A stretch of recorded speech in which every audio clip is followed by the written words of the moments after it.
شو أعمل اللي شو قلبي معلق فيها من كتر الحكي الحكيو صاير بحلم فيها الجنة الجنة الجنة الجنة الله يكرمني فيها. اللهم صل على سيدنا محمد وعلى آل سيدنا محمد وبارك وسلم. اللهم صل على سيدنا محمد وعلى آل سيدنا محمد وبارك وسلم. ان اللہ یحب التوابین، بے شک اللہ تعالیٰ توبہ کرنے والوں سے محبت فرماتے ہیں، وَيُحِبُّ الْمُتَطَہِّرِينَ، اور پاک رہنے والوں سے بھی محبت فرماتے ہیں۔ اردو زبان میں دو لفظ استعمال ہوتے ہیں، ایک صاف اور ایک پاک، دونوں میں فرق ہے۔ ممکن ہے ایک چیز صاف تو نظر آ رہی ہو مگر شرعی نقطہ نظر سے پاک نہ ہو، اور ممکن ہے کہ ایک چیز پاک تو ہو مگر میلی نظر آ رہی ہو، صاف نہ ہو۔ تو صاف ہونا اور چیز ہے، پاک ہونا اور چیز ہے۔ شریعت نے ہمیں اس بات کا حکم دیا کہ نماز میں ہمارے کپڑے پاک بھی ہوں، صاف بھی ہوں، ہمارا بدن صاف بھی ہو، پاک بھی ہو۔ اس لیے جو لوگ خانسامے وغیرہ کا کام کرتے ہیں، پسینے کا کام کرتے ہیں، اگر وہ انہی کپڑوں میں نماز پڑھیں تو اس کو مکروہ کہا گیا ہے۔ ان کو چاہیے کہ وہ اپنے نماز کے کپڑے علیحدہ رکھیں تاکہ اس میں پسینے کی بو نہ ہو۔ اس لیے ایسی جرابیں، ایسے کپڑے، ایسی چیزیں پہن کے مسجد میں آنا جن سے بو آ رہی ہو اس کو مکروہ کہا گیا ہے۔ اور ویسے بھی حدیث پاک میں آتا ہے کہ جب تک کپڑا صاف ہوتا ہے اللہ تعالیٰ کا ذکر کرتا ہے، اور جب وہ میلا ہو جاتا ہے ذکر چھوڑ دیتا ہے۔ اس لیے فقہاء نے میلے کپڑے سے نماز پڑھنا مکروہ کہا۔ آج کل طہارت کا معاملہ انتہائی ڈھیلا ہے، اور اسی کی وجہ سے پھر عبادات کا اثر نہیں ہوتا۔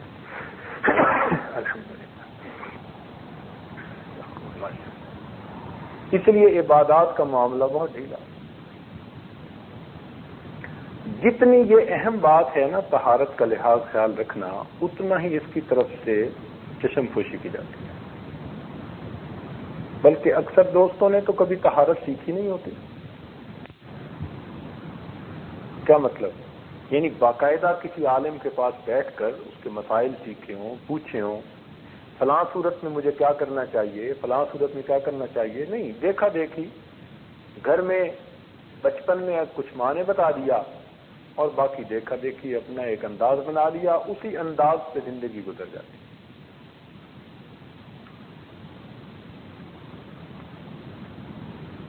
کیونکہ ان مجالس میں خشیت نماز کے متعلق باتیں ہوں گی، مقصود ہمارا وہ ہے،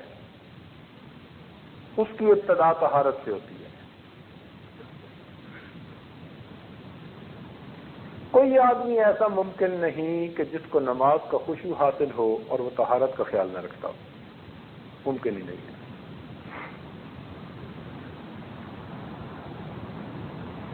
تو اس لیے آج کا عنوان طہارت رکھا گیا۔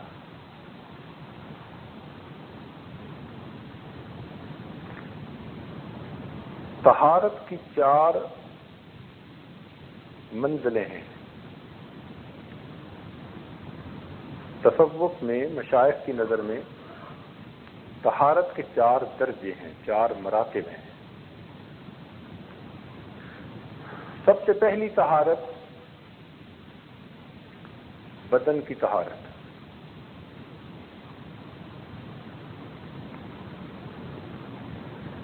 لباس کی طہارت، جو چیزیں کھائیں پیئیں، طعام، اس کی طہارت۔ بدن کی طہارت عام طور پر زیادہ توجہ طلب ہے۔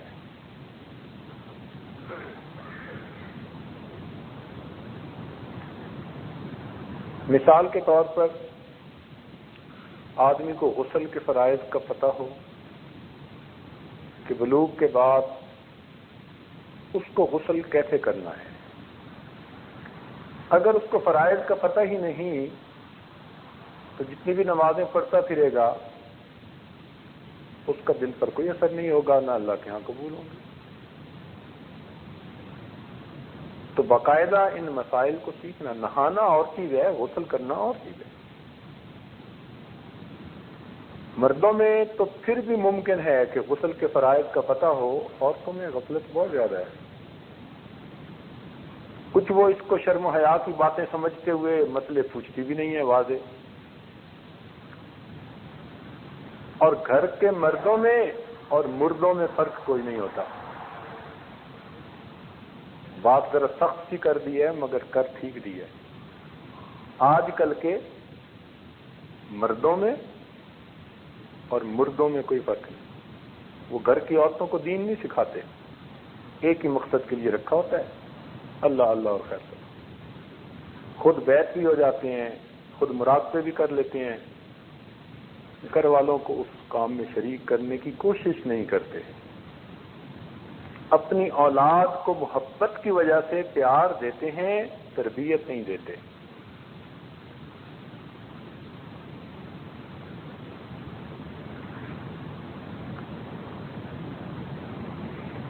تو خود مرد اگر طہارت کا خیال نہیں رکھیں گے تو عورتیں کیسے خیال رکھیں گی، بچے کیسے خیال رکھیں گے. گھر میں ناپاکی سب سے زیادہ بچوں کے ذریعے سے پھیلتی ہے، اور وہ معصوم ہوتے ہیں. ان بچوں کو کیا پتا، وہ پاکی ناپاکی کو نہیں سمجھتے. وہ اسی باتھ روم میں جائیں گے، اسی لوٹے کو استعمال کریں گے. ان کو کیا پتا کہاں چھینٹے پڑ رہے ہیں اور کہاں نہیں پڑ رہے. شریعت بھی ان کے لیے کسی درجے میں آسانی کرتی ہے جب تک بالغ پورے طور پر نہیں ہو جاتے. یہ تو ہمیں واچ کرنا ہے، دیکھنا ہے کہ بچوں کو طہارت ٹھیک آتی ہے یا نہیں آتی. اب باپ یقین سے کہہ سکتے ہیں کہ اس نے اپنے سب بچوں کو غسل استنجا کے مسائل سکھائے ہیں، یا کسی ایسے عالم کے پاس بٹھایا ہے کہ جس نے ان کو یہ مسائل سکھائے ہوں؟ نہیں.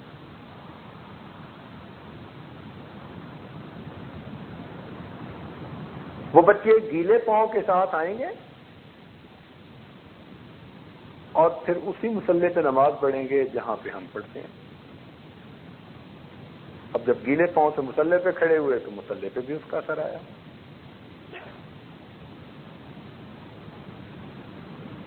ناپاکی منتقل ہونے کے دو طریقے ہیں. ایک طریقہ تو یہ کہ ناپاکی مائع شکل میں ہو، گیلی ہو اور چیز خشک ہو،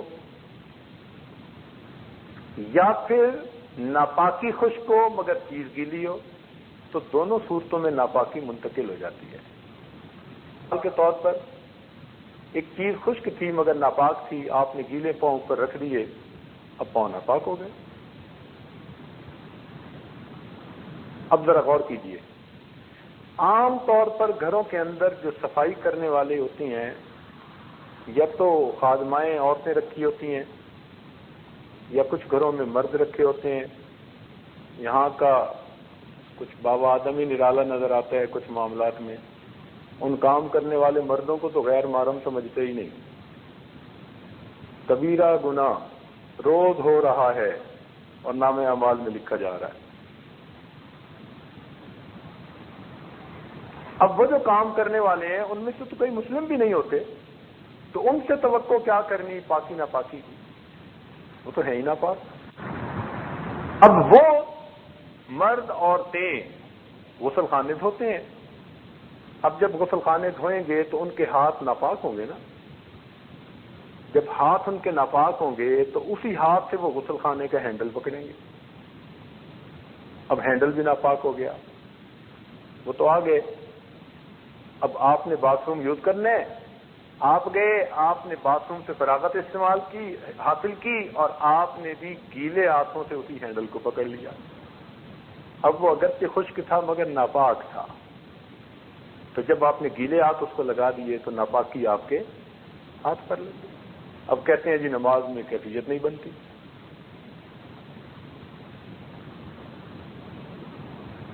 زہر کوئی جان کر پیے یا بے دھیانی میں پیے، زہر نے تو اثر کرنا ہے. کوئی یہ تو نہیں کہہ سکتا جی کہ میں نے تو بے دھیانی میں پی لیا تھا، زہر نے کیوں اثر کیا. بھئی ناپاکی ناپاکی ہے. آپ جان بوجھ کے لگائیں، بے دھیانی میں آپ کو لگے، ناپاکی کی وجہ سے وہ اثرات ختم ہو جائیں گے. اس لیے طہارت کا مسئلہ انتہائی اہم مسئلہ ہے. باقاعدہ سیکھنی پڑتی ہے، واچ کرنا پڑتا ہے، اس کو بچوں کو سکھانا پڑتا ہے. اس لیے ہمارے حضرات اپنے مصلے کم از کم گھر میں علیحدہ رکھتے تھے. بچوں کے مصلے مخصوص کر دیے جاتے تھے. بچوں کو پتہ ہے کہ جی یہ بچوں کے مصلے ہیں، بچوں نے جب بھی نماز پڑھنی ہے اس پہ پڑھیں. کون سی اتنی بڑی بات ہے؟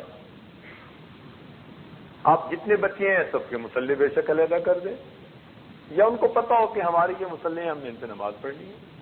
لیکن اپنے مصلے علیحدہ رکھیں، چونکہ کپڑے کے مصلے ناپاک ہو جائیں تو پھر چلتے رہتے ہیں. تو پاکی ناپاکی کا انتہائی خیال. کئی دوستوں کو ہم نے دیکھا بڑے آرام کے ساتھ غسل خانے میں جا کر وضو کرتے ہیں اور ننگے پاؤں کے ساتھ وضو کر کے پھر گھر کے فرش پہ چلتے ہوئے آ کے مصلے پہ کھڑے ہو جاتے ہیں. اب گھر کا فرش کہاں پاک ہے بھائی؟ گھر کے فرش پہ تو روز وہ موپ کرتی ہے خادمہ، سویپ کرتی ہے، اور جس چیز سے اس کو سویپ کرتی ہے وہ چیز غسل خانوں میں بھی استعمال ہوتی ہے، فرش پہ بھی استعمال ہوتی ہے. تو کوئی گارنٹی نہیں کر سکتا. آپ کو ایک نئی سی چیز بتا دوں. ہم لوگ ایئرپورٹ پہ آ رہے تھے، قریب کا ایک ملک ہے، نام نہیں لیتا پھر مسئلہ نہ کھڑا ہو جائے. تو ایئرپورٹ پر مسجد بنی ہوئی ہے، نئی بنی ہے، خوبصورت. نمازیں ہم بھی پڑھتے تھے، قدرتاً ہم اس دن پہنچ گئے، اللہ نے ہمیں محفوظ رکھنا تھا.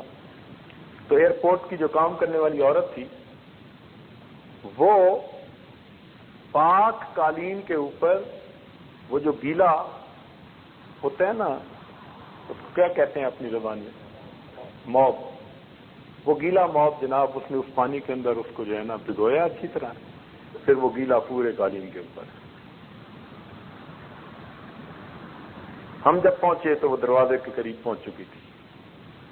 میرا ماتھا ٹھنکا. میں نے کہا دوست سے کہ پوچھو اس سے کیا یہ روز ایسا کرتی ہے؟ کہنے لگی ہاں. میں تو بلا ناوے ایسا کرتی. میں نے پوچھا کہ اس کو کہو کہ یہ علیحدہ موب ہے یا اسی موب کو ہر جگہ؟ کہنے لگی میں باتھ روم بھی اسی سے صاف کرتی ہوں. اب اس سے اندازہ لگا لیجئے کہ طہارت کی جگہ کا پاک ہونا، نہ نماز کی جگہ کا پاک ہونا، اس کے بارے میں ہمیں کتنا کیئرفل ہونے کی ضرورت ہے. پھر ہم نے اس دوست کو مشورہ دیا کہ ایئرپورٹ کے قریب ایک مسجد ہے، اس مسجد کے ذمہ دار لوگوں کو بھیجیں اور یہاں کی انتظامیہ سے کہیں کہ مسجد کی صفائی ہم ذمہ لیتے ہیں، ہمارا بندہ آ کے کرے گا، آپ کو متفکر ہونے کی ضرورت نہیں ہے. میں نے کہا ایک بندہ اپوائنٹ کرو، اجر ملے گا، لوگوں کی نمازیں ٹھیک ہوں گی. تو پھر ان کو یہ تجویز پسند آئی تو انہوں نے کہا انشاءاللہ اس کی صفائی کی ذمہ داری ہم لیں گے. تو اس لیے گھروں میں بھی اسی طرح کام کرنے والیوں، ان کو تو مسائل کسی نے نہیں پڑھائے سکھائے ہوتے، ان سے توقع بھی نہیں کرنی چاہیے کہ ان کو پتہ ہوگا ان چیزوں کا. تو ناپاکی پھر گھر کی ہر چیز میں ٹرانسفر ہوتی چلی جاتی ہے.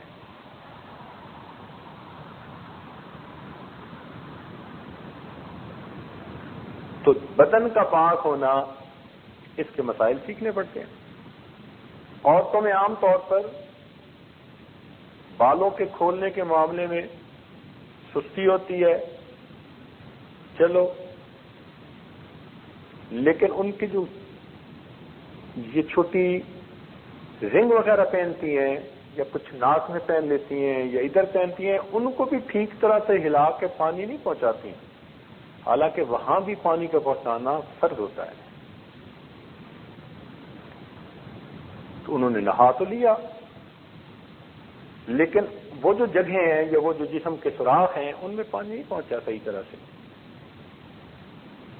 اور کئی جگہوں پر تو نیل پالش لگا لیتی ہیں، ویسے ہی کام چوڑ ہو جاتا ہے۔ نیل پالش یا لپسٹک ان کی تہ چڑھ جاتی ہے، اس لیے اگر یہ لگی ہوئی ہوگی تو نہ غسل ہوگا نہ انسان کا وضو ہوگا۔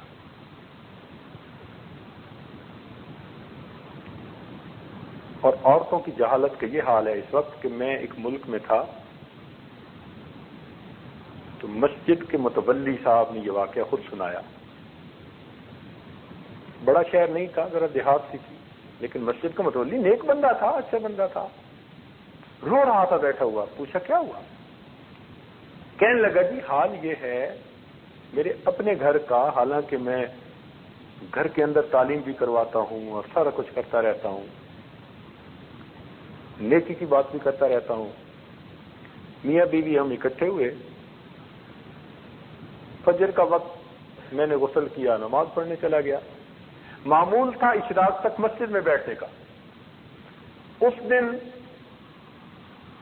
جی چاہا کہ میں جا کے آرام کروں چونکہ سارا دن کام کرنا ہے، تو میں نماز پڑھتے گھر آ گیا۔ میں نے دیکھا کہ میری بیوی بھی آرام سے نماز پڑھ رہی ہے، تو مجھے خیال آیا کہ بھائی میں نے نہایا تو ٹھنڈ بہت تھی، ٹھنڈی بہت تھی، تو اس نے بڑی ہمت کی کہ اتنا جلدی فارغ بھی ہو گئی، ورنہ پانی گرم کرنے میں نہانے میں وقت لگنا ہے۔ تو میں نے پوچھا کہ تم نے اتنا جلدی نہا بھی لیا؟ کہنے لگی میں تو نہیں نہائی۔ آپ کیوں نہیں نہائی؟ کہنے لگی میں کوئی کسی غیر مرد کے پاس گئی ہوں جو میں ناپاک ہوئی ہوں۔ تب پتہ چلی محنت کی۔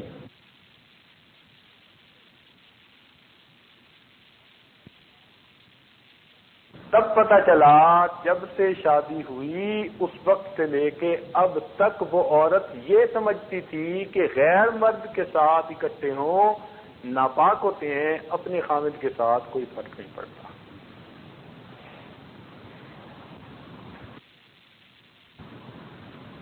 تو اس لیے بچیوں میں طہارت کے مسائل، اسی تو ہم کہتے ہیں کہ بچیوں کو کیوں نہیں عالمہ فاضلہ بناتے، ان کو کیوں نہیں دینی تعلیم دیتے۔ میرے دوستو، کسی آدمی کے دو بچے ہوں نا، ایک بیٹا اور ایک بیٹی، اور اس کی حیثیت اتنی ہو کہ دو میں سے ایک کو دین کی تعلیم دے سکتا ہے، تو اس کو چاہیے کہ بیٹی کو تعلیم پہلے دے، اس لیے کہ مرد پڑھا فرد پڑھا، عورت پڑھی خاندان پڑھا۔ اور آج کل بچیوں کی تعلیم کی طرف سے بہت ہی غفلت ہے، بہت غفلت ہے۔ ہمارے حضرات تو خود پڑھایا کرتے تھے۔ درمیان میں ایک واقعہ یاد آ رہا ہے،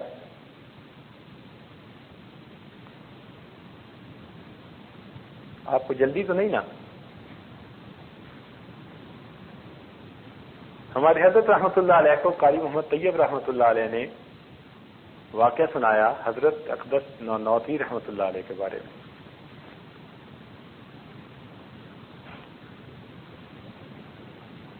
فرماتے ہیں کہ دادی اماں نے یہ واقعہ سنایا، یعنی قاری طیب صاحب نے خود یہ دادی اماں سے سنا۔ حضرت نانوتوی رحمۃ اللہ علیہ کی شادی ایک نواب صاحب کی بیٹی سے ہوئی تھی۔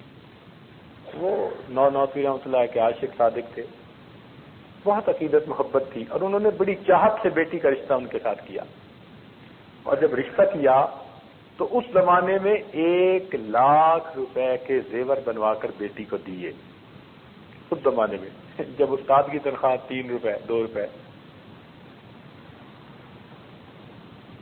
اب حضرت نانوتوی رحمۃ اللہ علیہ جب پہلی رات اپنی اہلیہ کے پاس پہنچے، سلام کیا اور پھر فرمایا کہ دیکھو نکاح کا مقصد ہے میں نے آپ کے ذریعے گناہوں سے بچنا ہے اور آپ نے میرے ذریعے سے گناہوں سے بچنا ہے، میں نے آپ کے ذریعے گناہوں سے بچنا ہے اور آپ نے میرے ذریعے سے گناہوں سے بچنا ہے۔ ہن لباس لکم وانتم لباس لہن۔ یہ بات کر کے پھر فرمایا کہ زندگی اچھی تب گزرتی ہے جب میاں بیوی دونوں ایک سطح پر ہوں. اب میں فقیر اور آپ امیر، میں ساری زندگی محنت کروں تو آپ کی طرح مالدار نہیں بن سکتا. آپ اگر میری طرح بننا چاہیں تو ابھی بن سکتی ہیں. تو اہلیہ صاحبہ نے کہا ہاں میں بننا چاہتی ہوں. تو مان لگے کہ یہ جو ترکیہ کا جہاد ہے نا، اس وقت جہاد تھا کہ تم یہ اپنا سارا زیور مجاہدین کی طرف بھیج دو، اجر بھی ملے گا اور پھر میں اور آپ ایک رنگ میں ہو جائیں گے. اہلیہ صاحبہ نے سارے زیور اتار کے دیے. حضرت نے صبح رومال باندھ کے مجاہدین کو بھجوا دیا. اب ایک دن گزرا تو عورتوں میں عادت ہوتی ہے، یہ عام طور پر دلہن کو دیکھنے آتی ہیں. تو ایک بڑھیا فتنے کی پڑیا وہ کہیں سے دلہن دیکھنے آ پہنچی. اب اس نے جو دلہن کو دیکھا کہ زیور کوئی نہیں، تو وہ تو کہنے لگی کہ یہ تو لگتی ہے ماں باپ پہ بوجھ بنی ہوئی تھی، انہوں نے دھکا دے دیا، کوئی زیور بھی نہیں تھے پہنایا. عجیب جلی کٹی سنائی. تو دادی اماں نے تو رونا شروع کر دیا. اب حضرت نوفی رحمۃ اللہ جب آئے تو پوچھا کیوں رو رہی ہیں؟ کہنے لگے بس مجھے گھر چھوڑ گئے ہیں. بچی ہوتی ہیں، تھوڑا دل ہوتا ہے، کسی بات پہ پریشان ہوتی ہیں تو پھر ماں باپ کا گھر یاد آتا ہے. حضرت نوفی رحمۃ اللہ گھر چھوڑ کے آ گئے. اب اس زمانے میں زنان خانہ مردان خانہ یہ علیحدہ ہوا کرتا تھا، شرم و حیا کا دور تھا. سبحان اللہ. مرد ضرورت کے وقت جاتے تھے عورتوں کی سائٹ پر، ورنہ ہر وقت کا بیٹھنا اٹھنا نہیں تھا جیسے آج کے زمانے میں ہو گیا ہے. ایک دو دن کے بعد جب نواب صاحب نے عورتوں کی طرف یعنی گھر کی عورتوں کی طرف آئے تو بیٹی کو دیکھا تو حیران ہوئے کہ بیٹی کب آئی؟ پتا چلا 2-3 دن ہو گئے. بھائی شادی کوئی تو اتنے دن ہوئے. پھر اہلیہ نے ان کی بات سنائی کہ بیٹی تو اس لیے آئی ہے کہ بھائی زیور سارے بھیج دیے اور وہاں کی عورتیں جلی کٹی سناتی تھی. ہاں ان کہا یہ کون سی اتنی بڑی بات ہے؟ نواب صاحب نے 1 لاکھ روپے کے اور زیور بنوا کر بیٹی کو دیے اور پھر خود چھوڑ کے آئے. خود چھوڑ کے. حضرت نوفی رحمۃ اللہ علیہ جب مدرسے سے گھر آئے، اہلیہ آئی ہوئی تھی. جب ملاقات ہوئی تو حضرت نے فرمایا خدا کی بندی، میں نے تو اس لیے کہا تھا کہ ایک سطح پر ہوں تو میاں بیوی کی زندگی اچھی گزرتی ہے، میں نے مجبور تو نہیں کیا تھا. آپ نے خواہ مخواہ مجھے اپنے والد کے سامنے رسوا کیا. میں نے تو یہ کہا تھا کہ یہ سانپ بچھو ہیں، تم کیا کرو گی. اب ان کی بات میں توجہ تھی.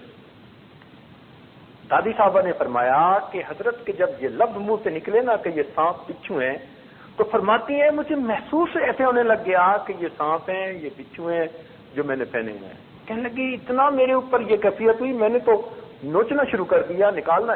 حضرت فرماتے ہیں نہ نہ نہ نہ، اور میں سب زیورات کو توڑ رہی ہوں، نکال رہی ہوں، اتار رہی ہوں، حتیٰ کہ بدن سے سارے زیور اتار کر میں نے کہا حضرت یہ سانپ بچھو ہیں، ان کو بھی بھیج دو، آج کے بعد میں نام نہیں لوں.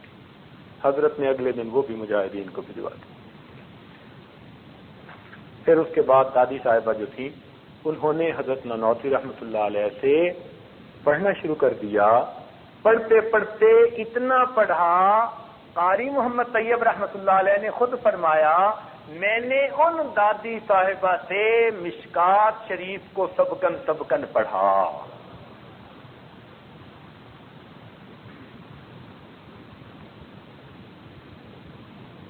تو ہمارے اسلاف گھر کی عورتوں کو اس طرح بنایا سنوارا کرتے تھے کہ جس کو الف با کا بھی پتہ نہیں تھا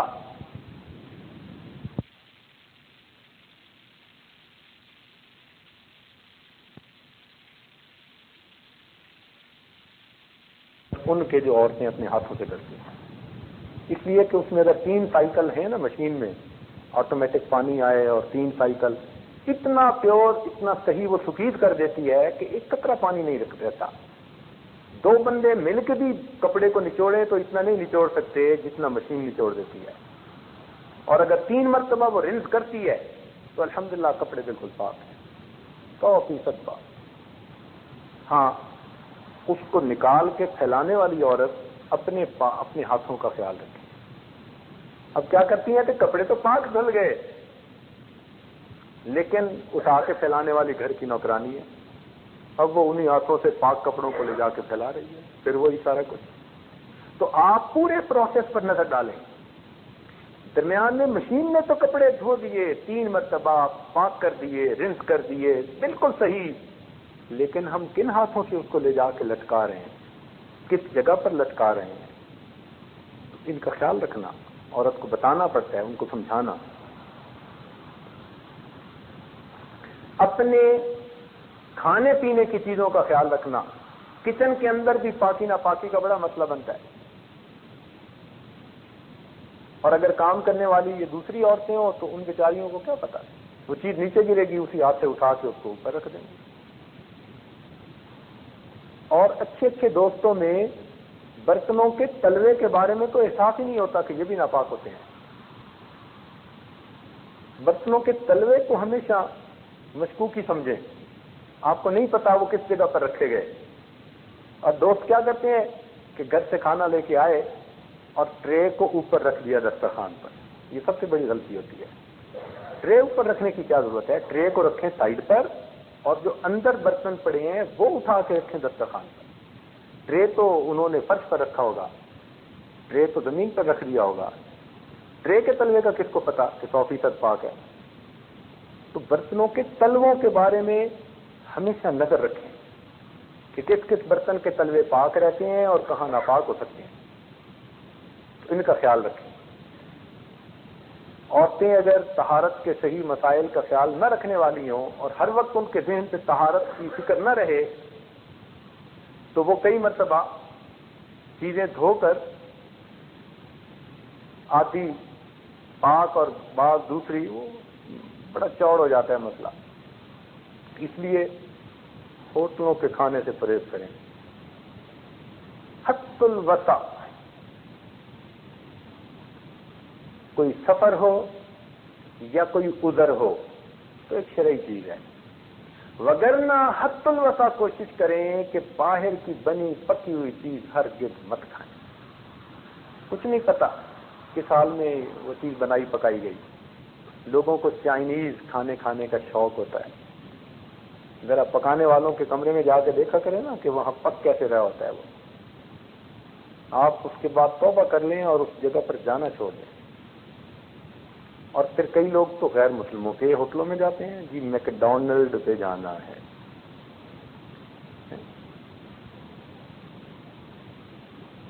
KFC پہ جا کے مرغی کھانی ہے۔ یہ غیر مسلموں کے جتنے بھی ہوتے ہیں نا، بالکل اس کا یقین مت کیجیے گا۔ اللہ اکبر۔ ہمارے واشنگٹن میں ایک طالب علم تھا ناظرے کا، ہمارے دوست ہیں ڈاکٹر صاحب، MBBS ڈاکٹر ہیں، ان کا بیٹا بہت انٹیلیجنٹ لڑکا، اسکول میں کلاس میں فرسٹ آنے والا، پریزیڈینشل ایوارڈ کے لیے اس کا نام بھیجا گیا، لیکن ہمارے مدرسے میں 1 سال میں اس نے 1 پارہ بھی نہ پڑھا، حتیٰ کہ دوسرا سال گزر گیا پھر بھی 1 پارہ۔ ایک دن ہم لوگ جائزہ لے رہے تھے طلباء کا، تو جب ہمارے سامنے یہ بات آئی کہ باقی سارے بچے نارمل پڑھ رہے ہیں، یہ بچہ کیوں ایسا ہے کہ بھئی 2 سال میں 1 پارہ اور ناظرہ؟ ہم نے استاد کو بلایا، اس نے آ کر کہا جناب میری محنت میں کوئی شک نہیں، کلاس کے بچوں سے پوچھ لیجئے، میں اس کو ایکسٹرا ٹائم بھی دیتا ہوں، پڑھاتا بھی ہوں، مسئلہ یہ ہے کہ یہ بچہ آگے چند صفحے پڑھتا ہے پچھلے بھول جاتا ہے، تو پھر شروع کرواتے ہیں، پھر آگے پڑھتا ہے پھر پیچھے سے بھول جاتا ہے۔ ہماری تو سمجھ سے باہر ہے، جتنی محنت اس پر کی، اگر میں اتنی محنت 10 بچوں پر کرتا تو وہ قرآن پڑھ جاتے، مجھے نہیں سمجھ کہ اس کو کیا ہے۔ بچے کو بلایا، بچے نے کہا جناب میرے پڑھنے میں بھی کوئی شک نہیں ہے، کلاس کے بچوں سے پوچھ لیجئے میں جب آتا ہوں اس وقت سے لے کر آخری وقت تک مستقل پڑھتا رہتا ہوں، نہ شرارت کرتا ہوں نہ مذاق کرتا ہوں. مجھے خود احساس ہے کہ مجھے پڑھنا چاہیے. مجھے سمجھ نہیں آتی، میں اپنے اسکول میں اتنا انٹیلیجنٹ ہوں کہ میرا نام جو ہے اسکالرشپ والوں میں ہے، اور یہاں پر میں آگے چند صفحے پڑھتا ہوں بھول جاتا ہوں، مجھے سمجھ نہیں آتی. ہمیں اور زیادہ فکر ہوئی کہ بھئی جب استاد بھی پڑھا رہا ہے، بچہ بھی پڑھ رہا ہے، تو پھر کہیں نہ کہیں تو مصیبت ہے. خیر متفکر رہے، اللہ سے دعا مانگتے رہے. الحمدللہ اللہ تعالیٰ نے اگلے دن تہجد کے بعد ایک بات دل میں ڈالی تو شرح صدر ہو گیا کہ ہاں کوئی نہ کوئی گڑبڑ ایسی ہی ہے. اگلے دن ہم نے بچے کو بلایا اور بلا کر پیار سے پوچھا کہ بچہ بتاؤ کہ تم کیا کیا کھاتے ہو، کہاں کہاں کھاتے ہو.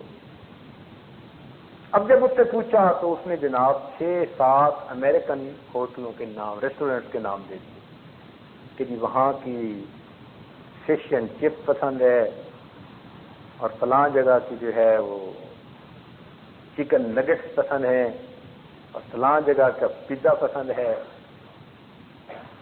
پتہ چلا کہ شام کا کھانا گھر میں پکانے کی عادت ہی نہیں تھی. ماں باپ بچوں کو لے جا کے انہی جگہوں پہ کھانا کھا کے آتے. اب ہم نے اگلے دن کہا کہ جی والدین کو لے کے آؤ، ماں کو بھی باپ کو بھی، دونوں کو لے کے آنا. آگے ہمارے دوستوں میں سے تھے، تعلق والوں میں سے تھے، سلسلے میں بیعت بھی تھے، اور حلال کا خیال رکھنے والے تھے، نیک بندے تھے. یہ نہیں تھا کہ کوئی شرابی کبابی بدماش تھے، نہ اچھے لوگ تھے، نمازی تھے. اب آگے ہم نے انہیں کہا کہ جی دیکھو سیریس پرابلم ہے،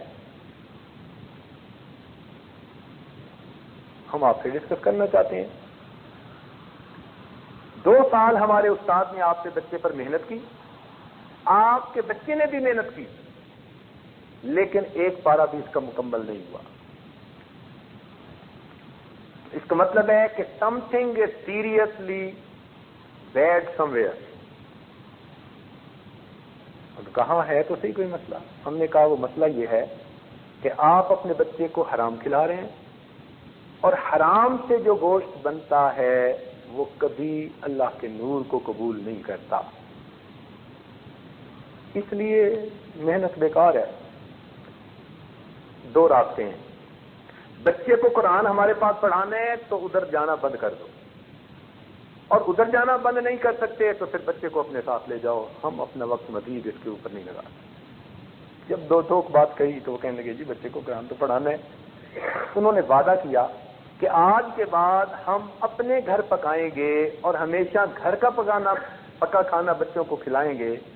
بچے کو گھر کا کھانا ملنا شروع ہوا. بچے نے اگلے 1 سال کے اندر پورا قرآن مجید مکمل پڑھ لیا.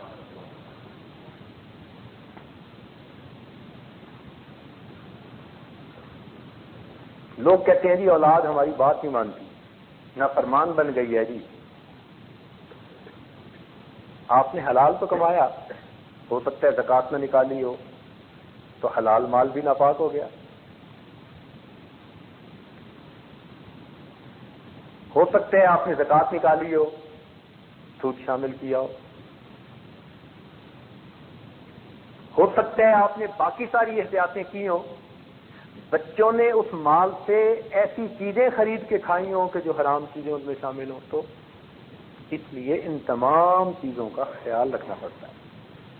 اینڈ ریزلٹ تو یہ ہے نا کہ پیٹ میں کیا جا رہا ہے. اگر پیٹ میں پہنچنے سے پہلے کہیں نہ کہیں اس میں کوئی خلاف شرع چیز آ گئی تو اثرات تو وہ حرام کے ہی مرتب ہوں گے.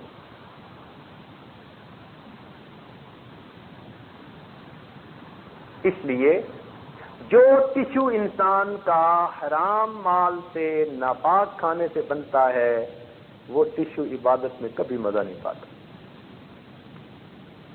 اس میں گناہ کرنے کی طلب پیدا ہوتی ہے. تو اس لیے آپ اولاد کو حلال پاکیزہ مال کھلائیے، کھانا کھلائیے، اور حلال کی برکت اپنی آنکھوں سے دیکھیے.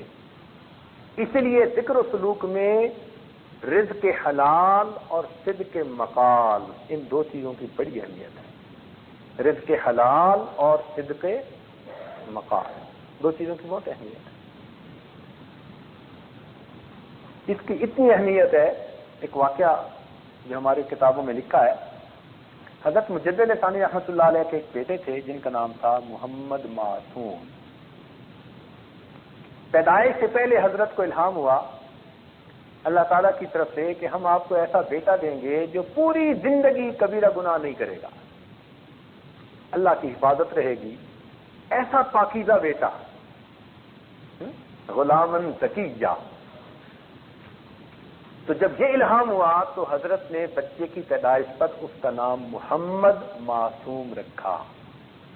یہ بچہ ایسا تھا، رمضان المبارک کے دنوں میں بھی اپنی والدہ کا دودھ نہیں پیا کرتا تھا، 55 شیر خارگی کے زمانے میں، حتیٰ کہ اس سال عید کا چاند دیکھنے میں اختلاف ہوا تو حضرت مجدد ثانی رحمۃ اللہ نے عید کی نماز پڑھ لی۔ کسی نے پوچھا کہ جی پتہ نہیں روزہ نہ ہو کہیں، اختلاف جو ہے کچھ لوگوں نے رکھا ہے کچھ نے افطار کیا۔ حضرت نے بچے کو بھیجا کہ جاؤ پوچھو محمد معصوم نے دودھ پیا یا نہیں۔ تو گھر والوں نے بتایا کہ پورا رمضان کبھی نہیں پیا، آج دن میں اس نے دودھ پی لیا۔ فرمایا الحمدللہ آج افطار کا دن ہے، میرے بیٹے نے بھی افطار کیا ہے۔ تو اس کو کہتے ہیں مادر زاد ولی، ماں کے پیٹ سے ولی بن کے پیدا ہونا۔ کہیں کہیں اللہ تعالیٰ ایسے بندے پیدا کر دیتا ہے، یہ معصوم نہیں ہوتے، یہ محفوظ ہوتے ہیں۔ انبیاء کرام معصوم ہوتے ہیں، اولیاء کرام محفوظ ہوتے ہیں، اللہ تعالیٰ کی حفاظت ہوتی ہے۔ چنانچہ اس بچے کا یہ حال تھا کہ 9 سال کی عمر میں امام ربانی مجدد ثانی رحمۃ اللہ علیہ نے اس کو نسبت نقشبندیہ کے حصول کی بشارت عطا فرما دی تھی۔ 9 سال کی عمر کی، اتنی چھوٹی عمر تھی۔ فرمایا تھا کہ تجھے سلسلے کی نسبت جو ہے نصیب ہو چکی، تمہارا دل اس سے منور ہے۔ حضرت ایک دفعہ نماز پڑھ کے باہر نکلے تو دیکھا کہ جو نمازیوں کے جوتے ہیں وہ کچھ ادھر پڑے ہوئے ہیں لائن میں اور کچھ ادھر پڑے ہوئے ہیں لائن میں، بڑے سلیقے سے رکھے ہوئے۔ تو حضرت مجدد صاحب متوجہ ہوئے کہ یہ کیا معاملہ ہے، تو آپ پر کھولا گیا کہ بھئی ادھر کے جوتوں والے جو ہیں وہ اصحاب الیمین ہیں اور ادھر والے اصحاب الشمال ہیں۔ اب جب یہ الہام ہوا تو آپ بڑے حیران ہوئے، آپ نے پوچھا کہ یہ کیا ہوا؟ تو کسی نے بتایا جی محمد معصوم بچہ آیا تھا، وہ کھیل رہا تھا جوتوں سے، تو آدھی لائن ادھر لگا دی آدھی لائن ادھر لگا۔ حضرت نے فرمایا اس کا مطلب ہے کہ اس کا کشف اتنا ہو گیا ہے اور یہ بچے سے سنبھالا نہیں جائے گا۔ تو حضرت نے اپنے شیخ خواجہ باقی باللہ رحمۃ اللہ علیہ کو خط لکھا کہ حضرت میرے بیٹے کا کشف اتنا بڑھ گیا، اب میں کیا کروں؟ خواجہ صاحب نے فرمایا میرے پاس بھیج دو۔ انہوں نے اپنے بچے کو خواجہ باقی باللہ رحمۃ اللہ علیہ کے پاس سرہند سے دہلی بھیجا۔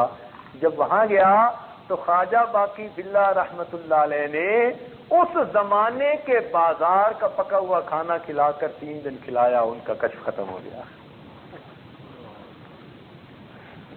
اب اس زمانے کے بازار کا کھانا کیا ہوگا بھائی؟ تو اگر اس زمانے کے بازار کا کھانا کھا کر کشف ختم ہو جاتا ہے تو پھر آج کے بازار تو آپ جانتے ہیں، وہ ایمان کا خطرہ ہو جاتا ہے۔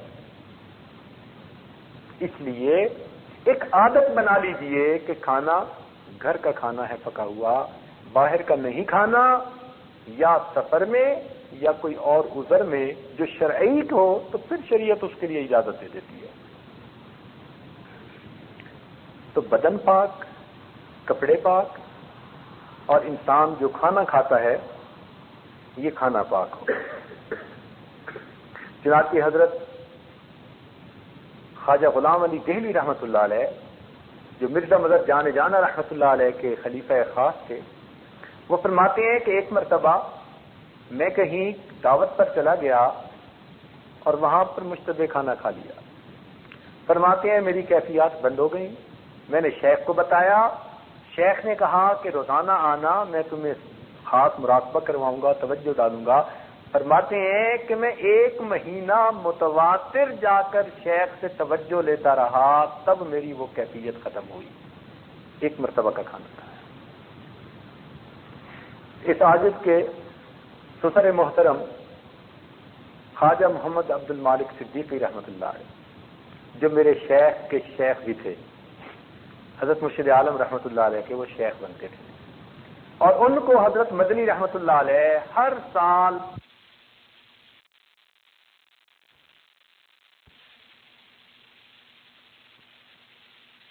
خواجہ عبد المالک صدیقی رحمۃ اللہ علیہ نے 1 ہفتہ ٹھہرنے کا پروگرام کیا اور تیاری کی کہ میں جاؤں. حضرت مدنی رحمۃ اللہ علیہ اس وقت درس حدیث دے رہے تھے.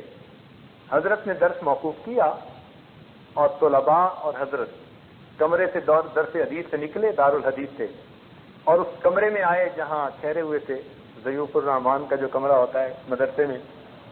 اب طلباء تو باہر بیٹھ گئے دروازے سے اور حضرت مدنی اندر تشریف لائے. خواجہ صاحب سمجھے کہ بھئی ملاقات کے لیے آئے ہوں گے. تو جب ملاقات ہوئی تو حضرت مدنی رحمۃ اللہ نے فرمایا کہ خواجہ صاحب آپ ہر سال 2 ہفتے یہاں قیام فرماتے ہیں، طلباء کو فائدہ ہوتا ہے. اس مرتبہ آپ نے 1 ہفتہ جو ہے قیام کے بعد جانے کا ارادہ کر لیا. میں نے درس حدیث موقوف کیا، بچے وہاں بیٹھے ہیں اور میں یہاں بیٹھا ہوں. جب تک آپ 1 ہفتہ اور رہنے کا ارادہ نہیں فرمائیں گے، نہ میں دارالحدیث میں جاؤں گا نہ بچے وہاں جائیں گے. تو جب اتنا حضرت نے اصرار کیا تو خواجہ صاحب نے مزید 1 ہفتہ قیام فرمایا اور پھر ان کو اجازت دی. حضرت مفتی کفایت اللہ رحمۃ اللہ علیہ درس دے رہے تھے، قلب کا لفظ آ گیا تو طلباء کو فرمایا بھئی اس لفظ کا اگر لفظی معنی سمجھنے ہے تو میں بتا دیتا ہوں، اور حقیقت معلوم کرنی ہے تو خواجہ عبد المالک صدیقی سے اجازت دی. اللہ نے ان کو وہ مقام دیا. چنانچہ ان کے حالات زندگی میں انہوں نے خود یہ لکھوایا کہ حضرت اکبر ثانوی رحمۃ اللہ علیہ سے ایک دفعہ ملاقات ہوئی. حضرت اکبر ثانوی رحمۃ اللہ علیہ کی عادت شریفہ تھی کہ کوئی بھی آ جاتا اپنے نظم کو آگے پیچھے نہیں کرتے تھے. لیکن اللہ تعالیٰ کی شان کہ جب خواجہ صاحب پہنچے اور حضرت ثانوی رحمۃ اللہ علیہ نے دیکھا تو دیکھ کر بڑے خوش ہوئے. تعارف میں پوچھا کہ آپ کون ہیں، کہاں سے ہیں؟ فرمایا کہ میں ایک نقشبندی فقیر ہوں، اللہ اللہ کرتا بھی ہوں کرواتا بھی ہوں، اسی میں زندگی گزر رہی ہے. تو ثانوی رحمۃ اللہ اتنے خوش ہوئے کہ ان کو بلایا اور اپنے نظام الاوقات کو منسوخ کرنے کا اس دن اعلان کیا اور پورا دن بمائے مریدین کے حلقے اور ذکر کی شکل میں گزارا. اور پھر جب شام کو رخصت کرنے لگے تو مسجد کے باہر جب ان کو رخصت کیا تو وہاں پر فرمایا خواجہ صاحب قیامت کے دن میرا بھی خیال رکھنا. یہ حضرت اقدس ثانوی رحمۃ اللہ علیہ کے الفاظ کہ خواجہ صاحب قیامت کے دن میرا بھی خیال رکھنا. ان کی بات ہے کہ وہ کھانے پینے میں بہت احتیاط کرتے تھے، بہت زیادہ. سفر میں بھی ہوتے تھے تو بہت احتیاط، حتیٰ کہ اس زمانے میں ہندوؤں کے ہاتھوں کا کئی مرتبہ گھی بکتا تھا تو وہ گھی بھی ہر استعمال نہیں کرتے تھے. اپنا گھی اپنے ساتھ ہوتا تھا، اپنی چیزیں کئی مرتبہ اپنے ساتھ ہوتی تھیں. ہر بندے کے گھر کا کھانا بھی نہیں کھاتے تھے. فرماتے تھے بھائی میں معذور ہوں تو میرے عذر کی وجہ سے مجھے معاف فرما دیجیے، میں ہر جگہ دعوت نہیں کھا سکتا، تو ہر چیز کھانے سے مجھے نقصان ہوتا ہے. مقصود تو یہ تھا کہ روحانی نقصان ہوتا ہے. ان کا واقعہ میں سنا رہا ہوں جو میرے پیر و مرشد کے صاحبزادے انہوں نے خود سنایا اس عاجز کو. فرمانے لگے کہ خواجہ صاحب ایک مرتبہ ہمارے گھر آئے اور اس عاجز کے پیر و مرشد کہیں باہر تبلیغ پر گئے ہوئے تھے تو وہ پیچھے سے سفر کرتے ہوئے پہنچ گئے. صاحبزادہ صاحب کہتے ہیں کہ کھانے کا وقت آیا تو میں نے کھانا حضرت کے سامنے جا کر رکھا. حضرت نے ایک نظر کھانے کو دیکھا اور خاموش بیٹھے. میں نے کہا حضرت کھا لیجیے. حضرت خاموش ہیں. میں نے پھر کہا حضرت کھانا کھا لیجیے. کہنے لگے اب انہوں نے مجھے ایسے دیکھا جیسے شیر دیکھتا ہے. تو مجھے تو پسینہ آ گیا کہ خواجہ صاحب نے غصے اور جلال کے ساتھ دیکھا. تو میں نے کہا جی حضرت. فرمان لگے یہ تمہارے گھر میں سور کہاں سے آ گیا؟ یہ الفاظ کہے کہ تمہارے گھر میں سور کہاں سے آ گیا؟ مجھے نہیں پتا. پھر خیال آیا، میں نے کہا جی میں امی سے پوچھ کے آتا ہوں. کہنے لگے میں بھاگا وہ اندر گیا اور میں نے کہا اماں وہ حضرت تو کھانا نہیں کھا رہے اور فرما رہے ہیں تمہارے گھر میں سور کہاں سے آ گیا؟ تو سنتے ہی والدہ صاحبوں کو بھی پسینہ آ گیا. کہنے لگی ہاں غلطی مجھ سے ہوئی. یہ میرے ہمسائے کی عورت بڑی مدت سے متمنی تھی کہ جب بھی تمہارے پیر صاحب آئیں گے تو ان کا کھانا میں پکاؤں گی، اور مجھے خیال نہیں رہا، میں نے قبول کر لیا. تو یہ کھانا ہمارے گھر کا نہیں پکا ہوا، یہ تو ہمسائے کے گھر کا پک گیا ہے. کہنے لگے والدہ صاحب نے اس وقت کچن میں کھانا بنایا اور بنا کر دیا اور خواجہ صاحب نے اس کو نوش فرمایا. تو یہ ایسے بصیرت والے لوگ تھے کہ کھانے کو دیکھ کر ان کو پتہ چلتا تھا اس میں نور ہے، اس میں ظلمت پڑی ہوئی۔ کتنے لوگوں نے خواجہ صاحب کو آزمایا، بڑے اچھے ادھر ادھر کے کھانے بنوا دیے، اور ایک سادی سی روٹی اور کوئی دال سبزی ایسی وہ بنا کے کہیں ایک طرف رکھ دی، اور خواجہ صاحب نے صرف وہی دو چیزیں کھائیں اور باقی چیزوں کی طرف التفات کی۔ ہمارے قریب کے زمانے کے بزرگ حضرت مولانا احمد علی لاہوری رحمۃ اللہ علیہ، الحمدللہ اللہ نے ان کو بھی عجیب شان دی تھی، عجیب صاحب کشف تھے، حتیٰ کہ فرما دیا کرتے تھے کہ مجھے اگر کھلانا ہے تو فلاں جگہ جو پھل پڑے ہیں وہ ان کی بیع ٹھیک ہوئی ہے، تم وہ لے کے آؤ، میں وہ کھا لوں گا۔ اور فرمایا کرتے تھے کہ میرے پاس جو بندہ 40 دن رہے اور میرا بتایا ہوا کھانا کھائے، 40 دن کے بعد اس کو ولایت کا نور نہ حاصل ہو تو مجھ پر ہنسی کرے۔ کہتے تھے 40 دن رہو میرے پاس، کھاؤ وہ جو میں بتاؤں گا کہ بھئی یہ کھاؤ یہ کھاؤ یہ کھاؤ۔ فرماتے تھے 40 دن وہ حلال کھانا تمہارے دلوں کے اندر ولایت کا نور پیدا کر دے گا۔ تو ہمارے حضرات نے کھانے پینے میں بہت خیال رکھا ہے، بہت خیال رکھا ہے اس بات کا۔ حضرت مرزا محمد جان رحمۃ اللہ علیہ کا واقعہ تو کتابوں میں لکھا ہے۔ ایک آدمی انگور لے کے آیا تو اس نے پیش کیے، حضرت نے جو اٹھائے تو رکھ لیے۔ اس نے کہا حضرت کھا لیجیے، فرمایا مجھے مردوں کی بو آ رہی ہے۔ مردوں کی بو آ رہی ہے؟ وہ سمجھدار تھا، وہ گیا اس بندے کے پاس جس سے خریدے تھے، اس نے کہا جی فلاں بندہ بیچنے آتا ہے، میں نے اس سے خریدے۔ جب اس کے پاس گیا تو پتہ چلا کہ اس نے قبرستان میں پھول انگوروں کی بیلیں لگائی ہوئی، قبرستان میں انگوروں کی بیلیں اگائی ہوئی تھیں، ان پر انگور لگے تو خواجہ صاحب نے اٹھائے اور کہنے لگے مجھے مردوں کی بو آتی ہے۔ یہ ایک فراست ہوتی ہے، اللہ تعالیٰ عطا فرما دیتے ہیں۔ تو اس لیے ہمیں احساس نہیں ہوتا، لیکن کھانے پینے میں حلال پاکیزہ کھانے کا ہونا یہ انتہائی ضروری ہے۔ اب جب تک آپ اس کا خیال نہیں رکھیں گے نماز کی حضوری نصیب نہیں ہوگی، وساوت سے جان نہیں چھوٹے گی۔ آپ کہیں جی میں تو بڑی کوشش کرتا ہوں مجھ سے جان چھوٹے، بھائی اگر مقام احسان والی نماز پڑھنی ہے، اگر اولیاء والی نماز پڑھنی ہے، اگر اکابرین والی نماز پڑھنی ہے تو اس کی پریپریشن کرنی پڑے گی، اور یہ اس کی پریپریشن ہے، گراؤنڈ پریپیئر ہوتا ہے اس سے۔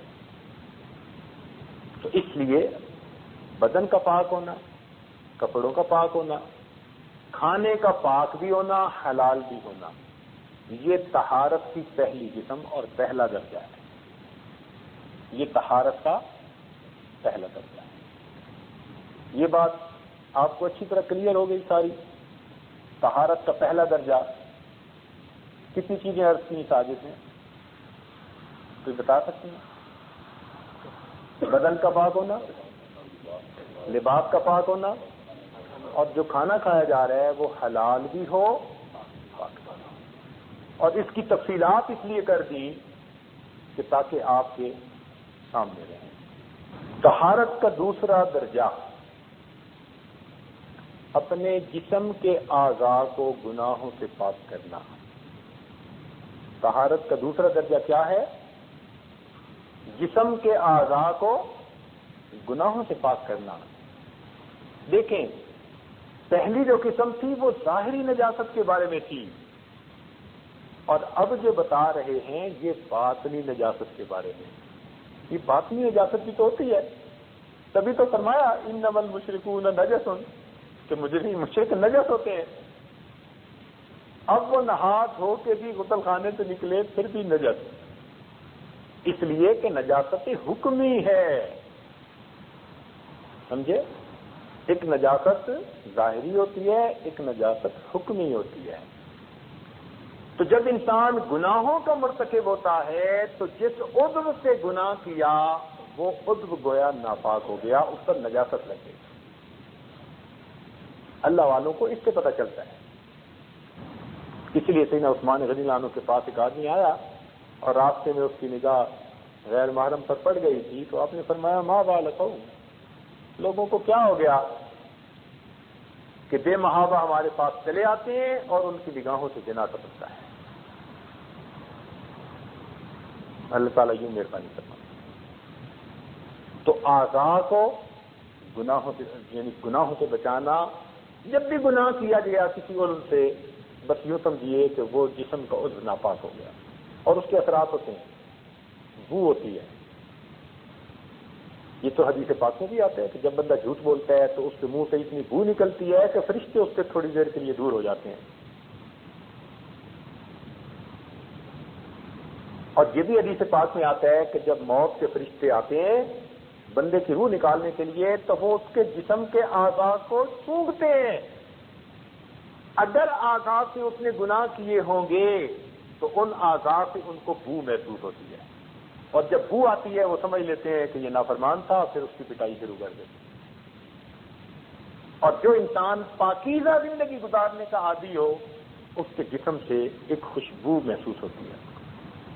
اس لیے نبی علیہ الصلوۃ والسلام کے جسم اطہر سے خوشبو آتی تھی۔ حضرت انس اللہ عنہ نے روایت کی ما شممت مسکم ولا عنبرۃ اطیب من ریح رسول اللہ صلی اللہ علیہ وسلم، کہ میں نے کوئی مشک اور عنبر نہیں سونگا مگر نبی علیہ الصلوۃ والسلام کے جسم اطہر کی خوشبو اس سے بھی زیادہ خوشبودار ہوا کرتی۔ مدینہ کی عورتیں نبی علیہ السلام کے پسینہ مبارک کو عطر میں ڈالتی تھیں، عطر کی خوشبو اچھی ہو جاتی تھی۔ ام سلیم رضی اللہ تعالیٰ عنہ بچوں کو بھیج کر ایک شیشی میں پسینہ جمع کرواتی تھیں، اور پھر وہ پسینہ دلہن کی رخصتی کے وقت اس کو لگاتے تھے، اس کے جسم کپڑوں سے کئی دن تک خوشبو آتی رہتی تھی۔ ایک صاحب نے کہا حضرت بیٹی کی شادی کرنی ہے، کوئی چیز نہیں، تو آپ نے کچھ تو دے دیا، اور ساتھ فرمایا یہ میرا پسینہ لے جاؤ، دلہن کے لیے خوشبو کا کام آئے۔ ایسی اس گھر سے خوشبو آتی تھی کہ وہ گھر والے ہی عطر والوں کا گھر مشہور ہو گیا۔ صحابہ کرام فرماتے ہیں ہم نبی علیہ السلام کو کبھی ڈھونڈنا ہوتا تو جس راستے سے گزرتے اس راستے کی مہک سے اندازہ لگا لیتے تھے اللہ کے محبوب اس طرف گئے ہیں۔ سبحان اللہ۔ تو دیکھا جسم سے کیسی خوشبو، اور یہی خوشبو سیدنا صدیق اکبر رضی اللہ عنہ کے جسم سے نکلتی تھی۔ حضرت عمر رضی اللہ عنہ کی روایت ہے، وہ فرماتے ہیں کہ سیدنا صدیق اکبر کے جسم سے ایسی خوشبو آتی تھی اطیب من ریح المسک، جو کہ مشک کی خوشبو سے بھی زیادہ جو ہے وہ خوشبودار ہوا کرتی۔ اس لیے اللہ والے چونکہ نیکی کی زندگی گزارتے ہیں ان کے جسموں سے خوشبو محسوس ہوتی ہے، فرشتوں کو بھی خوشبو آتی ہے۔ اس لیے جو ذکر کرنے والے لوگ ہیں نا، قلبی ذکر، وہ فرشتوں کو پتہ نہیں چلتا، ان کو تو اتنا چلتا ہے کہ خوشبو آئی، وہ لکھتے ہیں نام اعمال میں خوشبو آئی خوشبو آئی۔ اللہ تعالیٰ قیامت کے دن پوچھیں گے بھائی یہ کیا لکھا؟ اللہ خوشبو آتی تھی، پتہ تو نہیں چلتا تھا ہے کیا؟ اللہ فرمائیں گے کہ میرا بندہ اپنے دل میں مجھے یاد کرتا تھا، ذکر کر رہا ہوتا تھا، اب اس ذکر کا بدلہ میں نے دینا ہے۔ اللہ اپنی رحمت کے ساتھ ذکر قلبی کا اجر عطا فرمائیں گے۔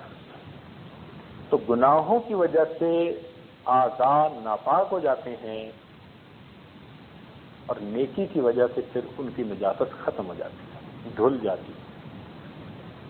اس کو نجاست حکمی کہتے ہیں۔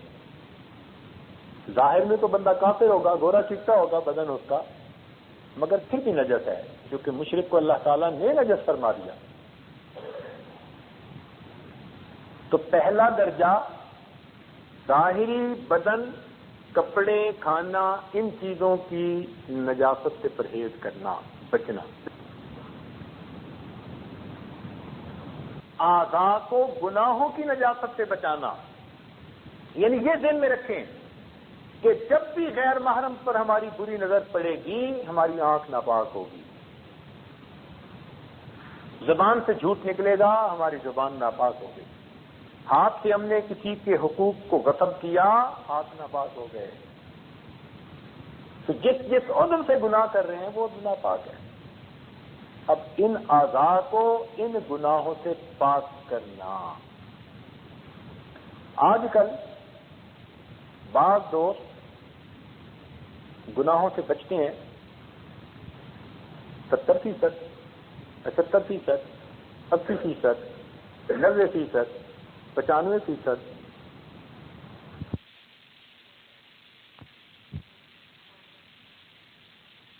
تو کر کے زندگی سے 95% گناہ ختم کر دیے. اب یہ جو طلباء, علماء, صلحاء ہوتے ہیں, یہ دین کا کام بھی کر رہے ہوتے ہیں, الحمدللہ ان کی زندگی میں میجر گناہ نہیں ہوتے, یہ بچتے ہیں. لیکن کہیں نہ کہیں ہر بندے کی زندگی میں کوئی نہ کوئی ایک ایسی چیز ہوتی ہے جس نے ان کو اٹکایا ہوا ہوتا ہے. جیسے مچھلی کا کانٹا نہیں ہوتا, وہ گناہ نے اس کو روکا ہوا ہوتا ہے, آگے نہیں بڑھنے دیتا. ادخلوا فی السلم کافہ, یہ کیفیت نصیب نہیں ہوتی, اس لیے ولایت سے محروم رہتے ہیں. ایک بات ذہن میں رکھیے, ہر گناہ بندے اور اللہ تعالی کے درمیان ایک سٹیپ کی مانند ہے, ایک فاصلے کی مانند ہے, ایک قدم کی مانند ہے. جتنے گناہ ہم کرتے ہیں ہم اللہ سے اتنے قدم دور کھڑے ہیں. ایک ایک گناہ چھوڑتے جائیں گے, ایک ایک قدم گویا اللہ کے قریب ہوتے جائیں گے. 100% گناہ چھوڑ دیں گے, ہمیں اللہ تعالیٰ کا وصل نصیب ہو جائے گا. یہ کبھی نہیں ہو سکتا کبیرہ کا مرتکب ہو اور اسے اللہ تعالیٰ کی ولایت نصیب ہو جائے. اس لیے اولیاء کرام سے کبائر کا ارتکاب نہیں ہوتا. ہاں کبھی کوئی ایسی صورت بن جائے تو جب تک وہ توبہ کر کے اس کو معاف نہیں کروا لیتے وہ چین نہیں دیا کرتے, اس لیے ان کی زندگی سے کبائر ختم ہو جاتے ہیں. اول تو ہوتے نہیں, اور اگر تقاضۂ بشریت کبھی ہو جائیں تو جب تک پھر وہ توبہ ایسی کرتے ہیں کہ ان کی توبہ کے ثواب کو اگر شہر پہ تقسیم کر دو, اللہ کی قسم شہر والوں کے گناہ معاف کر دیے. تو طہارت کا پہلا درجہ ظاہری نجاست سے اپنے آپ کو بچانا, اور طہارت کا دوسرا درجہ باطنی نجاست سے یعنی گناہوں سے اپنے اعضاء کو بچانا.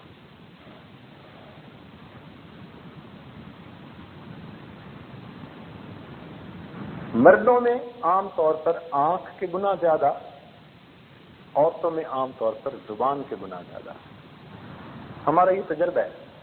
دیندار عورتیں بھی گول مول ایسی بات کر جائیں گی جو آرام سے جھوٹ ہوگا, اور بڑے آرام سے کہ بس میں نے گول سی بات کر دی. بھائی وہ جو کہہ رہی ہیں نا آپ, میں نے گول سی بات کر دی, وہ جھوٹ ہے. تو آج تو وقت ایسا ہے کہ نیک عورتیں, آپ تجربہ کر کے دیکھ لیجئے, ذرا کی کوئی بات ہوگی نا, بس میں نے اس کو نہیں پتہ چلے اس لیے جھوٹ بول دیا, اس کو پتہ نہ چلے اس لیے جھوٹ بول دیا, اس کو پتہ نہ چلے, وہ آپس میں پتہ نہ چلے اسی میں پتہ نہیں جھوٹ پہ جھوٹ بولتی چلی جاتی. تو عورتوں کے اندر زبان کے گناہ زیادہ یعنی جھوٹ اور غیبت, اس قسم کے گناہ عورتوں میں عام, اور مردوں میں شرمگاہ کے گناہ عام. اور اگر شرمگاہ گناہوں سے بچے بھی صحیح تو اس کی جو مبادیات ہیں, آنکھوں سے گناہ ہونا, کانوں سے گناہ ہونا, وہ تو ہو ہی جاتے ہیں. اس لیے مردوں کو اس سے بچنے کی زیادہ کوشش کرنی چاہیے, عورتوں کو اس پر بچنے کی زیادہ کوشش کرنی چاہیے. تو اپنے آپ کو گناہوں سے بچانا, اپنے حواس کو گناہوں سے محفوظ کرنا, یہ جو اعضاء ہیں ان کو گناہوں سے بچانا, یہ طہارت کی دوسری قسم. طہارت کا تیسرا درجہ, 2 درجے کون کون سے ہوئے ذرا بتا دیجئے, مجھے تسلی ہو جائے کہ آپ کے ذہن میں یہ چیز. بدن کا پاک ہونا, لباس کا پاک ہونا, کھانے کا پاک اور حلال ہونا, یہ پہلا درجہ. یہ ظاہری نجاست سے متعلقہ چیزیں ہیں. دوسرا درجہ کس سے متعلق ہے؟ باطنی نجاست سے. اعضائے جسم کو گناہوں سے پاک کرنا, سر سے لے کے پاؤں تک کوئی بھی عضو ہو اس کو گناہ سے پاک کرنا, یہ طہارت کا دوسرا درجہ ہے. طہارت کا تیسرا درجہ طہارت دماغ از تخیلات. اپنے دماغ کو بھی برے منصوبوں سے اور شیطانی شہوانی خیالات سے پاک کریں. ایک ہوتا ہے گناہ نہ کر سکنا، ایک ہوتا ہے دل میں گناہ کی ہوس ہونا.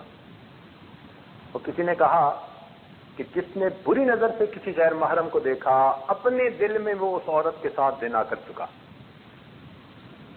حقیقت تو یہی ہے. جس نے بھی کسی غیر محرم کو شہوت کی نظر سے دیکھا اپنے دل میں تو وہ اس سے زنا کر چکا نا.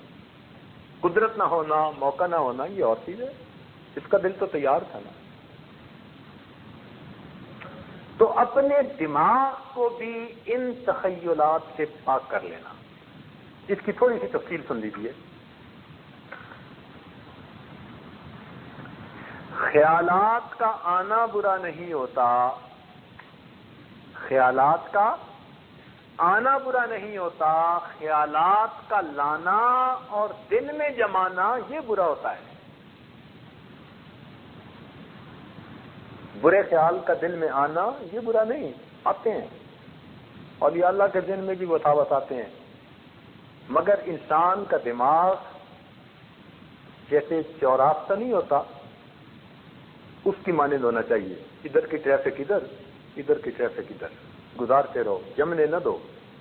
خیال ہر طرح کا آئے گا اور یہ اللہ کا ایک بنا ہوا غیبی نظام ہے، یہ فطرت ہے انسان کی. یہ جو خیال بار بار آتے ہیں نا یہ اللہ کی نعمت ہے. خیال کا بار بار آنا یہ اللہ تعالیٰ کی نعمت ہے. اگر بار بار خیال نہ آتا تو ہماری زندگی اجیرن ہو جاتی. آپ گھر سے نکلے، بیوی نے کہا جی کہ گروسری نہیں ہے اور شام کو افطاری کے لیے سب کچھ بنانا ہے، اور جب باہر نکلے تو آپ کو ایک دوست مل گیا جو 30 سال پہلے مدرسے اسکول میں پڑھتا تھا. آپ بڑے خوش ہیں اور خوش ہو کے اس کے ساتھ باتیں کرنے لگے. اور اگر آپ بھول جائیں کہ میں کس مقصد کے لیے نکلا تھا تو پھر آپ تو اسی کے ساتھ سارا دن جو ہے وہ بیٹھے رہیں گے. لیکن آپ اس سے بات کر رہے ہوں گے نا تو تھوڑی تھوڑی دیر بعد دماغ میں خیال آ رہا ہوگا گروسری پہنچانی ہے، اہلیہ انتظار میں ہوگی. ہر 15 منٹ بعد، ہر 10 منٹ بعد آپ کے دماغ میں بار بار خیال آ رہا ہے. یہ جو خیال کا بار بار آنا یہ اللہ کی نعمت ہے. ورنہ ہم پیچھے بات کو بھول کر اگلی میں لگ جاتے ہیں تو ہماری تو مصیبت ہو جاتی ہے. تو خیال کا بار بار آنا یہ برا نہیں ہے، یہ ایک فطری نظام ہے. مگر اس کا خود لانا تکلفاً اور ذہن میں جمانا اور لطف اندوز ہونا یہ برا ہوتا ہے. اس سے بچنے کی ضرورت ہے. بس خیال آئے اس کو جھٹک دیجیے، اپنا خیال نیکی کی طرف، اللہ کی طرف رجوع کیجیے. بس جب آپ خیال کو جھٹکتے جائیں گے تو انشاءاللہ آپ پر اس کے اثرات برے نہیں ہوں گے، بلکہ آپ کو اس کی وجہ سے اجر ملے گا کہ برے خیالات کو آپ نے پش کر دیا، ذہن سے نکال دیا. تو اس کو کہتے ہیں طہارت دماغ از تخیلات. سوچ بھی پاک رہے. جیسے کئی مرتبہ بہت سوچ میں گند ہوتا ہے، بہت گند ہوتا ہے. اللہ اکبر، میں کیا بتاؤں. ایک صاحب نے مجھے خط لکھا کہ ایک مرتبہ میں نماز بھی پڑھ رہا تھا اور نماز پڑھنے کے دوران کبیرہ گناہ کرنے کا پروگرام بھی بنا رہا تھا.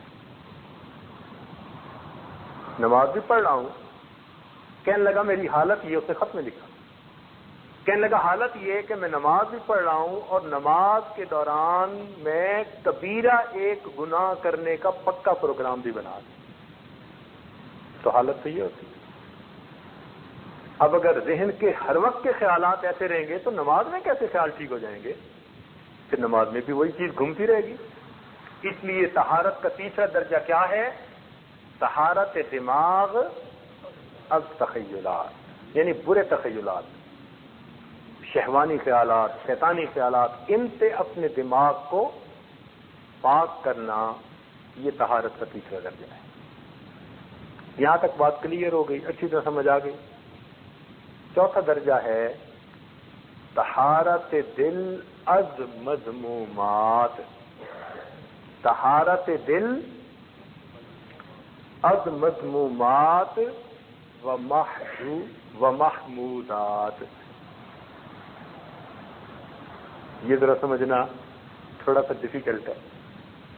طہارت دل از مذمومات اور محمودات. کیا مطلب؟ مذمومات کا مطلب تو یہ کہ برے منصوبے دل میں نہ باندھے، برے ارادے نہ ہو، یعنی دل میں بھی گناہ کا ارادہ نہ ہو.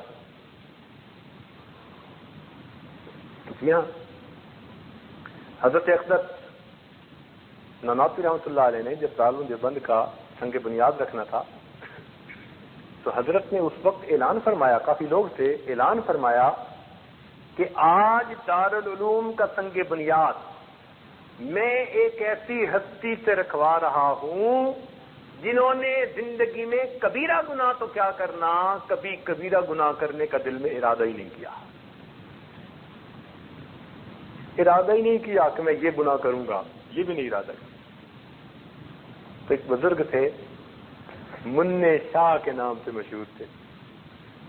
ظاہر میں تو قد چھوٹا تھا، اللہ کے ہاں بہت بڑا تھا. گھاس کاٹتے تھے اور گھاس کاٹ کے بیچتے تھے اور زندگی گزرتی تھی. تھوڑے سے پیسے بچتے تھے، اس میں سے بھی وہ کچھ تھوڑا تھوڑا روز پس انداز کر لیتے تھے، بچا لیتے تھے. اور پورے سال میں تب جا کر اتنے پیسے بچتے کہ ان پیسوں سے وہ دارالعلوم کے اساتذہ کی ایک مرتبہ دعوت کیا کرتے تھے. تو دارالعلوم کے اساتذہ خود لکھتے ہیں، فرماتے ہیں ہم سارا سال ان کی دعوت کے منتظر رہتے، اس لیے کہ جس دن ان کے گھر کی دعوت کھاتے 40 دن تک نماز کی حضوری ہماری بہتر ہو جاتی تھی. 40 دن تک نماز کی حضوری میں اضافہ محسوس ہوتا تھا. سبحان اللہ. تو ان کا نام لیا، فناس ذکر سے انہوں نے سنگ بنیاد رکھا. یہ ایسے مخلص لوگوں کا لگایا ہوا پودا ہے جس کو اللہ کی طرف سے پھر قبولیت ملی ہے. ورنہ عمارتیں تو ہر جگہ بن جاتی ہیں، فیض ہر جگہ سے چالو نہیں ہوتا. فیض اس لیے نکلتا ہے کہ وہاں ایسے لوگ ہوتے ہیں جن کے جسموں سے گناہوں کا کھوٹ نکل چکا ہوتا ہے. اس لیے ذنون مصری رحمۃ اللہ علیہ فرماتے تھے کہ متقی انسان وہ ہے جس کے دل کی تمناؤں کو مجسم کر کے تشتری میں رکھا جائے اور اس تشتری کو سرے بازار پھرائیں تو ایک بھی بات ایسی نہ ہو جس پر اس کو ندامت ہو. فرماتے تھے یہ کیفیت ہے تو یہ متقی انسان، یعنی دل میں بھی کوئی مذموم ارادہ نہ ہو. اس کو کہتے ہیں طہارت دل از مذمومات. اور دوسری بات کہی از محمودات. کیا مطلب؟ کہ اگر کوئی نیکی کے کام کرتا ہے نا تو اس پر بھی خود پسندی دل میں نہ ہو. محمودات کہتے ہیں اچھی باتوں کو، تو اچھی باتوں کا بھی دل کے اندر مان نہ ہو، میں نیک ہوں، اچھا ہوں، یہ بھی دل میں نہ ہو. یہ خود پسندی بھی بندے کے گرنے کا سبب ہے. یہ خود پسندی تو گرا جاتی ہے. سمجھے؟ اب یہاں پر ایک تفصیلی نقطہ عرض کرتا ہوں.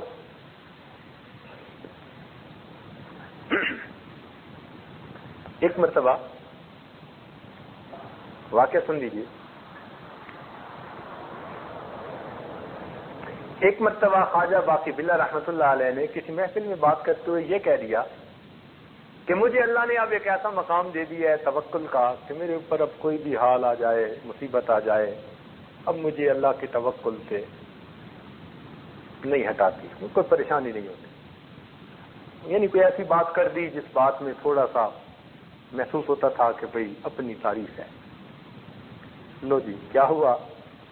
اللہ تعالیٰ کی حکمت اور اس کا حکم اور اذن، خواجہ صاحب کا پیشاب بند ہو گیا. اور جب پیشاب بند ہو گیا تو جس کا پیشاب بند ہو جائے تو اس کو تو ایسی تکلیف ہوتی ہے کہ مرغنین بسمل کی طرح تڑپ رہا ہوتا ہے. تو خواجہ صاحب تو زمین پر لیٹنے لگ گئے، بڑی دعائیں مانگی، پیشاب جاری نہیں ہوتا تھا. بہت روئے دھوئے اللہ کے حضور. بالآخر دل میں الہام کیا گیا کہ فلاں مدرسے کے طلباء کے جا کر دعاؤں کرواؤ تو ہم اس بیماری سے نجات عطا کریں. خواجہ باقی باللہ رحمت اللہ علیہ چل کر گئے اور مدرسے کے طلباء سے فریاد کی کہ میرے لیے دعا کرو، میری طبیعت ٹھیک ہو جائے، مصیبت پریشانی بیماری دور ہو جائے. مدرسے کے طلباء نے دعا دی، اللہ رب العزت نے اس بیماری کو دور فرما دیا. یہ کیوں ہوا تھا؟ خود پسندی کی بات ہوئی تھی. اللہ تعالیٰ نے ایسے بندوں کے پاس بھیجا جو طالب علم تھے، درجے میں ان سے بہت نیچے نظر آتے تھے. تو اللہ تعالیٰ پھر ذرا سیدھا کر دیتے ہیں سوچ کو. کم درجے کے بندے کے پاس بھیج دیا تاکہ وہ عجب یا میں والی کوئی صورت ہی نہ رہے باقی. تو خواجہ باقی باللہ کے ساتھ یہ معاملہ ہے. اب تفصیلی نقطہ یہ ہے کہ مفسرین نے لکھا کہ ایک مرتبہ حضرت موسیٰ علیہ السلام سے کسی نے مجمع میں پوچھ لیا کہ جی اس وقت دنیا میں سب سے بڑا علم والا کون ہے؟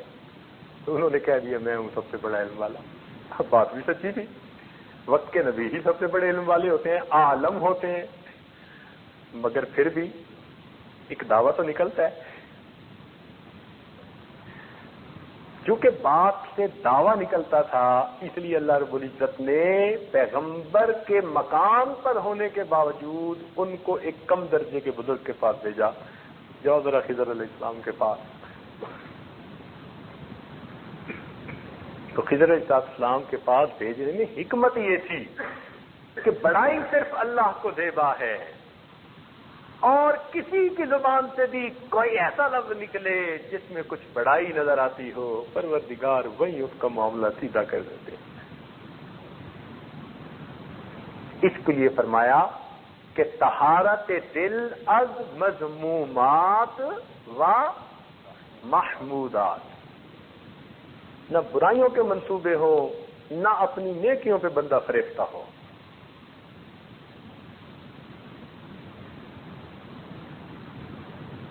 تو یہ 4 مراتب ہیں طہارت کے. نماز کو بنانے کے لیے طہارت کے یہ 4 مراتب حاصل کر لیں گے، اللہ تعالیٰ مقام احسان والی نماز عطا فرما دیں گے. اللہ تعالیٰ ہمیں یہ سب مقامات طہارت کے حاصل کرنے کی توفیق عطا فرما دے.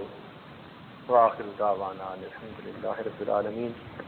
تھوڑی دیر کے لیے مراقب کر لی، مراقب کو لیجیے پھر دعا کروں. صلی علی سیدنا محمد وعلی آل سیدنا محمد وبارک. ربنا ظلمنا انفسنا وان لم تغفر لنا وترحمنا لنكونن من الخاسرين. رب اغفر وارحم وتجاوز عما تعالى انك انت الغفور. اللهم انا نسألك الهدى والتقى والعفاف والغنى. اللهم انا نسألك الهدى والرزق. اللهم استعملنا بسنة نبيك سيدنا محمد صلى الله عليه وسلم. توفنا على ملته وعلنا منك.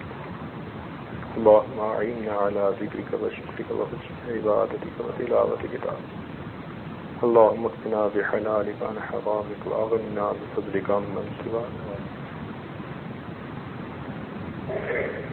صلی اللہ تعالی علی حبیبہ سیدنا محمد آلہ واصحابہ اجمعین برحمتک.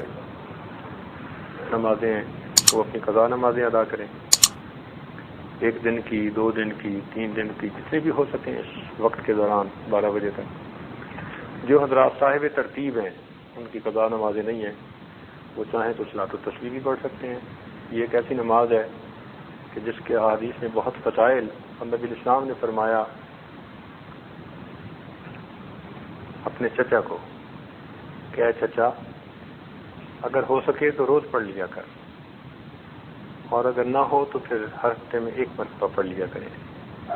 یہ بھی نہ ہو تو مہینے میں 1 دفعہ، اور یہ بھی نہ ہو تو سال میں 1 دفعہ، اور یہ بھی نہ ہو تو زندگی میں 1 دفعہ پڑھ لیا کریں تاکہ اس کی برکتوں سے آپ بہرہوار ہو سکیں. تو اس لیے قدرت نے موقع دیا ہے، 8-9 دن ہیں. تو اگر دن میں اس وقت وہ لوگ صلاۃ التسبیح پڑھنا چاہیں تو ایک اچھا وقت ہے، معمول ہے. الحمدللہ قیام اللیل بھی ہو جائے گا، صلاۃ التسبیح بھی ہو جائے گی. تیسری ترتیب یہ ہے کہ ہمارے حافظ صاحب کی 4 رکعت تراویح بھی ہیں. ایک پاؤ پارا، یعنی 1 پاؤ وہ قرآن مجید کی تلاوت کریں گے 4 رکعت میں. تو جو حضرات ان کے پیچھے اقتدا کرنا چاہیں، تینوں صورتیں بہرحال کوشش کریں. 5 منٹ ابھی آپ حضرات ذرا پانی پی لیں، ذرا ریلیکس کر لیں، تو 11:30 بجے ہم ان سے گزارش کریں گے کہ وہ